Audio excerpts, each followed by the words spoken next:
You just need to listen to Joe Biden talk for 2 seconds to realize that this guy, even if he were a so-called moderate, is not going to be able to stand up to the radical forces in his party, on his side of the aisle. Joe Biden was just recently waxing philosophic about the mental stress of the campaigns, of the presidency. And as he's trying to describe mental stress, he obviously is undergoing a lot of mental stress, can't quite get the words out. We have to make sure we have more social workers and psychologists in our schools. We learned drug abuse doesn't cause mental illness. Mental stress and mental illness cause drug abuse. We've learned so much that we can change so much. And that's why we have to make sure that the super wealthy start paying their fair share, so we can do the things we have to do to make life better for hardworking middle-class folks. So whatever type of mental stress Joe Biden is trying to fix, I think he needs to solve that in his own self first, and then he can maybe help the rest of the country with mental stress. I don't even really know what argument he's trying to make. He's saying drug abuse causes mental stress, or mental stress causes drug abuse, and you've got to stop the mental stress, and you've got to, I don't know, something about taxes. I don't know. He's kind of all over the place when he's on the campaign trail, because unless he's got a teleprompter in front of him, he can't follow his own trains of thought. I mean, even on simple things, he's trying to make some argument about I don't know, mental health, I guess, even though he calls it mental stress. But then even a simple statement like the Pledge of Allegiance, Joe Biden tries to recite at a campaign event, can't get through it. I pledge allegiance to the United States of America, one nation, indivisible, under God, for real. One nation, indivisible, under God, for real. You know, I pledge allegiance to the flag of the thing under the thing. This is not, it's actually a good symbol of the Democratic Party. Joe Biden isn't bumbling the Pledge of Allegiance because he hates his country and wants to tear down the Pledge of Allegiance. I think he generally likes his country. He's tearing it down because he can't keep up. His mind is not where it should be. And so the people who do want to tear down the Pledge of Allegiance, the people who don't want to recite that, the people who do want to tear this country to the ground, they are the ones who are gaining power. How has Joe Biden performed so far?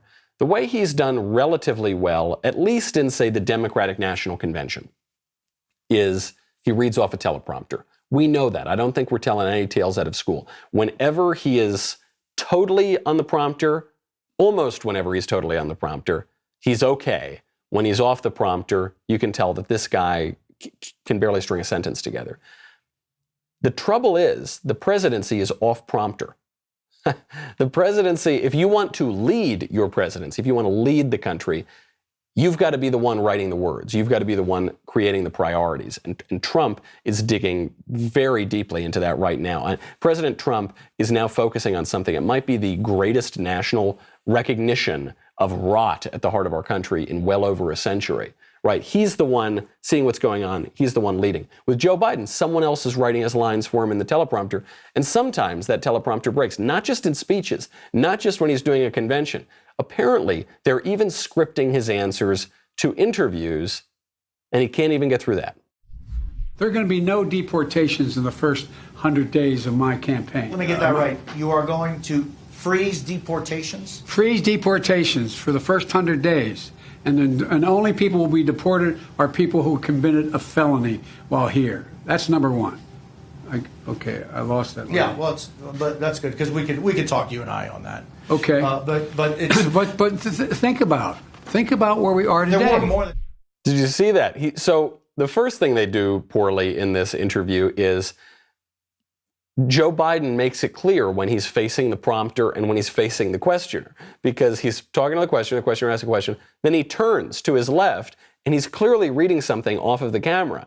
And then if that weren't blatant enough, I guess the prompter operator didn't get his answers up fast enough. He goes, and number two, oh, sorry, I can't get number two yet. Hold on, can you get me, can you? And then the interviewer tries to make up for it.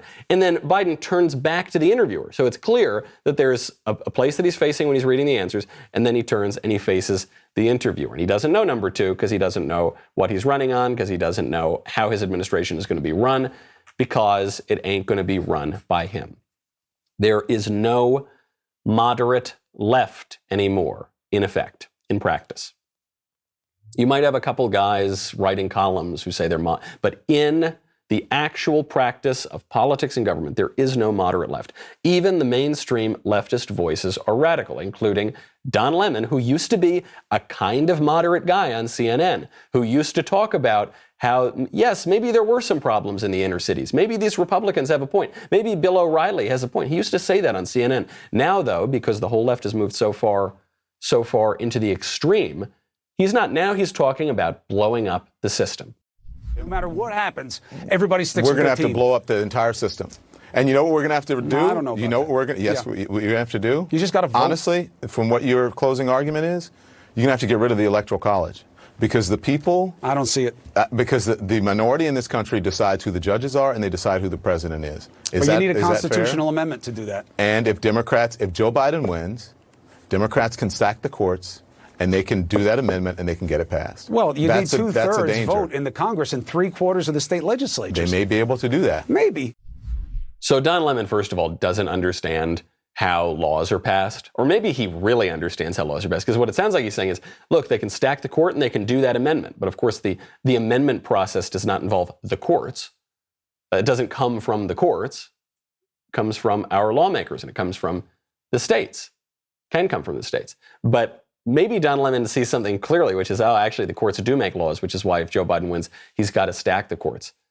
But those words, we got to blow up the system. We got to get rid of the Electoral College. We've got to stack the courts. We need to have a full power grab that will allow us to arbitrarily exercise our interests forever, right? Because at that point, when you do the things that Democrats are talking about, add new states to the country, get rid of the Electoral College, stack the court, then it's not as though in 5 years after that or 6 years after that, you're going to have a shift of power in the country. What they're trying to do is have a permanent majority. And I think the phrase blow up the country is pretty apt because that's what they've been doing for 6 months. They've been literally blowing it up. They've been literally setting it on fire. They've been tearing down our statues. They've been rewriting our history. They've been blowing up our curricula. They are now threatening not to concede the election. I guess they're promising not to concede the election. Hillary Clinton says Joe Biden shouldn't concede under any circumstances. Well, here, how about this circumstance? Trump wins in a landslide. Nope, not according to Hillary. Joe Biden shouldn't concede under any circumstances. They're already doing that.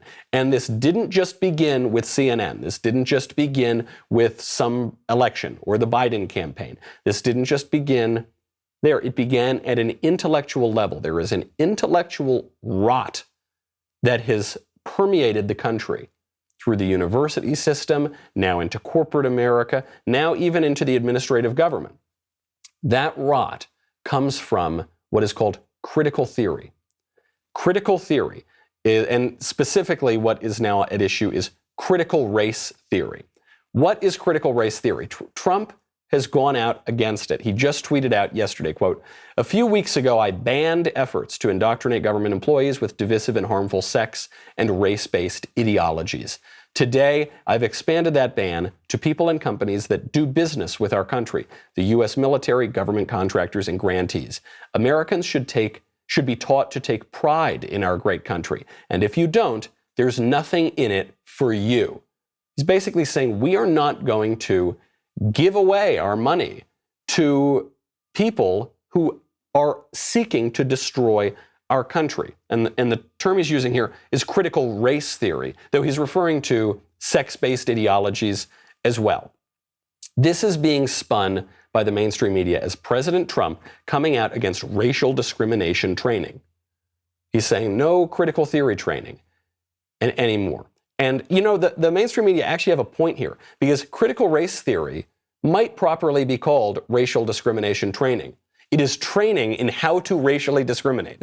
It is actual training in racial discrimination, not in anti-racial discrimination, not in anti-racism. It is training in how to be a racist. And it is now being mandated in boardrooms around the country, in schools around the country, and even in government offices around the country. And it is wicked, and it is dumb, and it is stupid, and we should get rid of it. It is a key component of a national rot in this country. What is critical race theory? Critical race theory, in particular, was developed in the 1980s. It derives, as do many of these stupid left-wing academic theories, from Karl Marx. Karl Marx, who famously called for the ruthless criticism of all that exists. Very simple. The ruthless criticism of all that exists.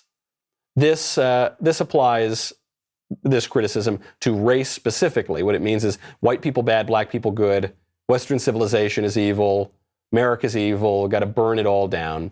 This is the intellectual framework of the BLM movement, of the radical, avowedly Marxist BLM movement. It all comes from the same thing. It's being taught in rooms all around the country, and Trump sees this national rot. I hope you enjoyed this segment of the Michael Knowles Show, because you should know that on September 28th, it will be moving from the Daily Wire YouTube channel to be available exclusively on my YouTube channel, The Michael Knowles Show. You can get a link to that in the description below. Obviously, there's still going to be a lot of great stuff on the Daily Wire channel. We want to make a little bit more room for those kind of things. We got a lot of fun new stuff coming on the Michael Knowles Show channel as well. So ring the bell. Make sure you never miss out on a new video.